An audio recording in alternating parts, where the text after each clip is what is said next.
Olá! Hoje iremos apresentar o nosso trabalho parcial de Física, então senta aí que a gente vai começar.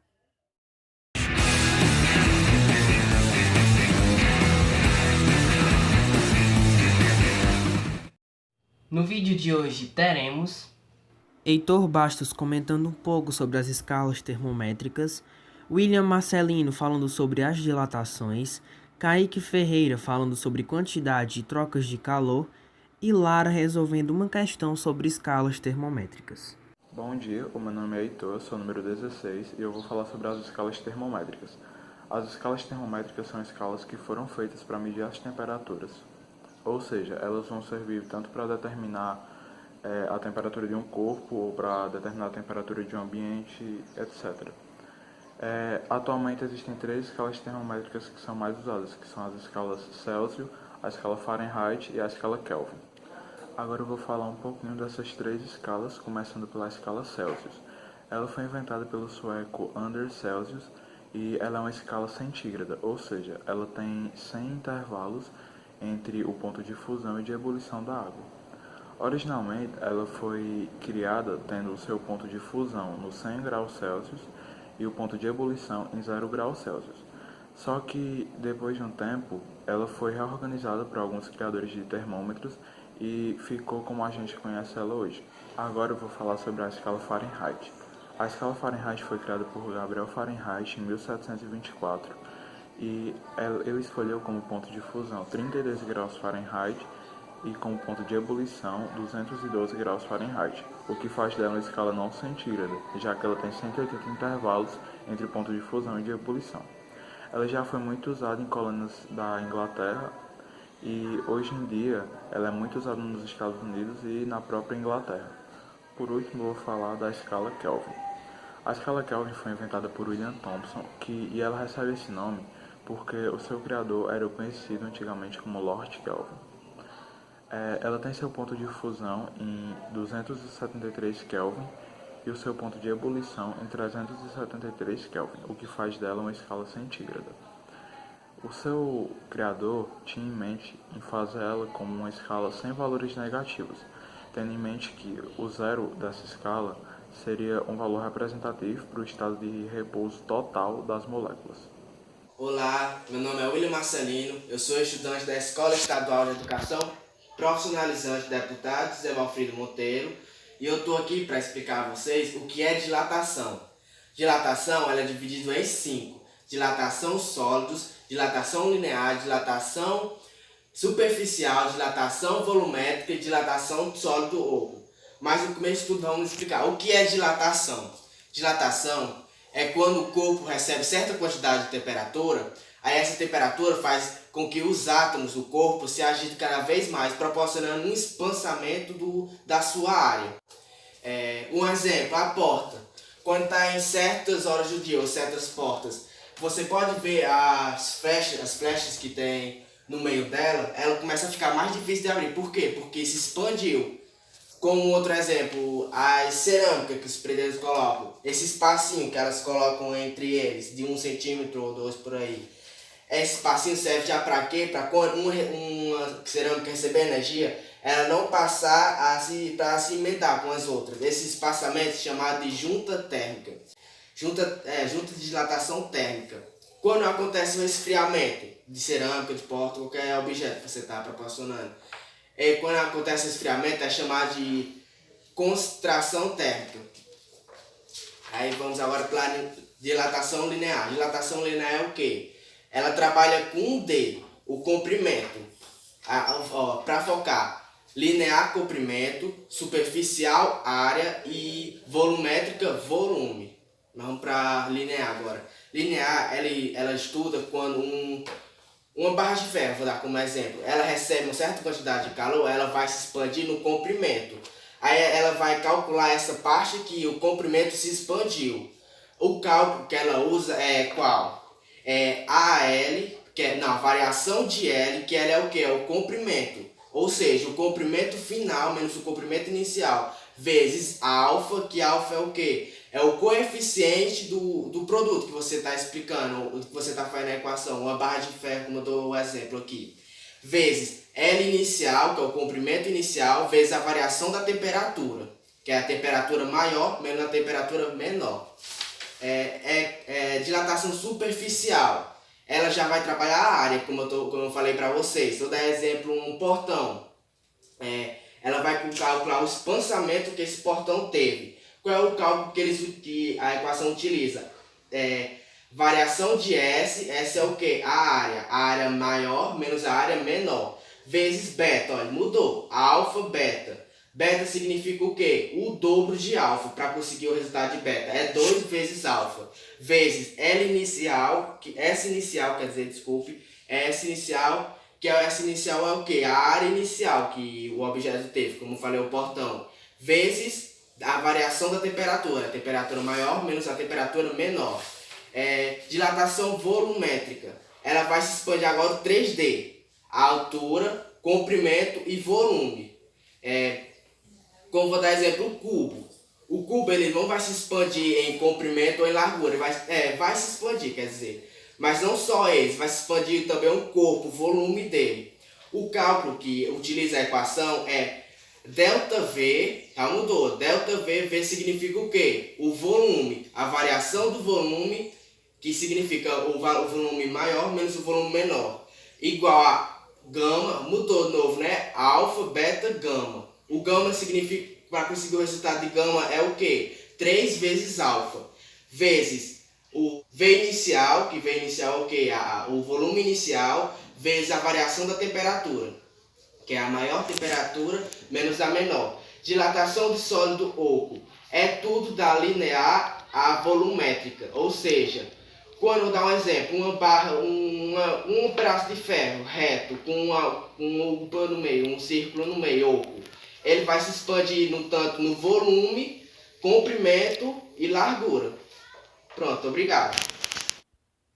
Bom, eu fiquei com o capítulo 4, que fala sobre quantidade e trocas de calor. Primeiro, no capítulo 2, a gente viu sobre as escalas termométricas, Kelvin, Celsius e Fahrenheit, e sobre alguns conceitos básicos sobre calor e temperatura. Neste capítulo, a gente vai verificar as consequências das variações de temperatura e das trocas de calor. Primeiramente, iremos analisar uma situação que ocorre bastante no nosso dia a dia. Dentro dessa panela de alumínio contém água com temperatura de 20 graus Celsius.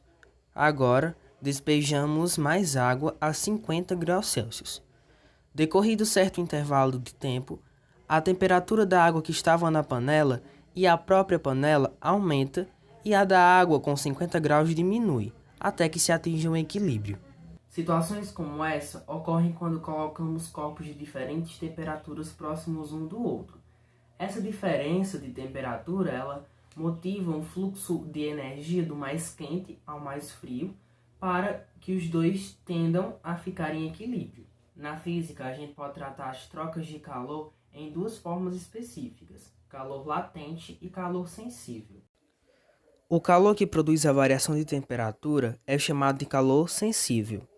Por exemplo, ao colocarmos água para ferver em um recipiente, sua temperatura aumentará continuamente até chegar em 100 graus Celsius, ou valores próximos. Entretanto, sabemos que ao fornecer mais calor a essa matéria, esta poderá mudar de estado, como está acontecendo com a água nesse momento. O calor que modifica o estado e não a temperatura é chamado de latente. A troca de calor entre corpos ou sistemas é determinada por suas características especiais, características únicas. Por conta disso, é necessário que a gente defina duas grandezas, capacidade térmica e calor específico. Assim, define-se que a capacidade térmica C de um corpo é a quantidade de calor para elevar em 1 grau Celsius sua temperatura. Ela é medida pela fórmula C igual a Q dividido por ΔT. O C ele equivale à capacidade térmica, no caso é a capacidade térmica, e é medida em caloria por grau Celsius. O Q é o calor recebido ou cedido por um corpo, que é medido em calorias. E o ΔT, ele corresponde à variação de temperatura.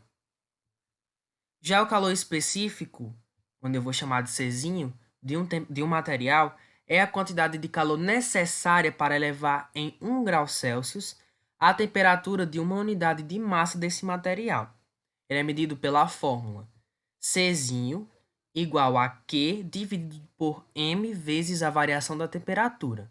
O C ele é o calor específico, o Q equivale ao calor recebido ou cedido por um corpo, medido em calorias, o M equivale à massa do corpo e o ΔT equivale à variação da temperatura. Bom, unindo essas duas fórmulas, resumindo elas, vai dar a equação fundamental da calorimetria, que equivale a Q igual a M vezes C vezes a variação da temperatura, ΔT. Sendo que o Q equivale à quantidade de calor, o M equivale à massa do corpo, o calor específico, que é o C, e o ΔT, que equivale à variação da temperatura. Bom, agora vou falar um pouco do calorímetro. O calorímetro é um recipiente que impede a troca de calor entre o seu meio interior com o meio exterior, no caso do que contém dentro do seu recipiente, no caso do que tem dentro do calorímetro, com o mundo fora do calorímetro, entre aspas, o meio exterior ao calorímetro. Em geral, esse dispositivo, no caso o calorímetro, serve para manter objetos ou líquidos em uma temperatura pré-estabelecida, ou serve também para estudar se as trocas de calor entre dois ou mais corpos. A garrafinha térmica que a gente utiliza muito no dia a dia é um calorímetro. Ela contém 2 paredes de vidro em torno delas, permitindo com que aquilo crie vácuo e impeça a entrada de outros tipos de calores. Com essa garrafinha, permitindo essa não entrada de calor, a gente pode colocar lá um líquido em qualquer tipo de temperatura e deixando ele lá sem qualquer alteração, sem que sofra qualquer alteração. No interior de um calorímetro são colocados 2 corpos de temperaturas diferentes, como eu havia dito, e lá vai ocorrer o equilíbrio térmico que a gente conhece. A partir daí, a gente pode criar o princípio das trocas de calor. Como a energia se conserva, no caso da fórmula de calor, os corpos com menor temperatura, eles vão recebendo integralmente esse calor a partir dos corpos com maior temperatura, assim realizando o equilíbrio térmico. E como as quantidades de calor, tanto recebidos quanto doados, têm sinais contrários, o resultado vai ser sempre igual a zero, ou seja, vai ser nulo. E no caso do sistema não estar isolado, a gente deve contar também com o calor do ambiente. Ou seja, se a gente tiver num calorímetro diversos objetos ou diversas coisas com temperaturas diferentes, e se ele estiver aberto, a gente também deve contar com o calor provindo do ambiente na soma total, que obrigatoriamente vai ter que dar nulo.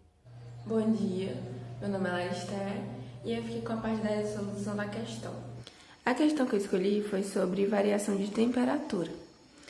A questão que eu escolhi é: uma panela com água é aquecida de 25 graus Celsius para 80 graus Celsius. Qual a variação de temperatura sofrida pela panela com água nas escalas Kelvin e Fahrenheit? Bom, primeiro, para a gente saber qual é a variação em Kelvin e em Fahrenheit, a gente precisa saber qual foi a variação na escala Celsius. Como a gente descobre isso?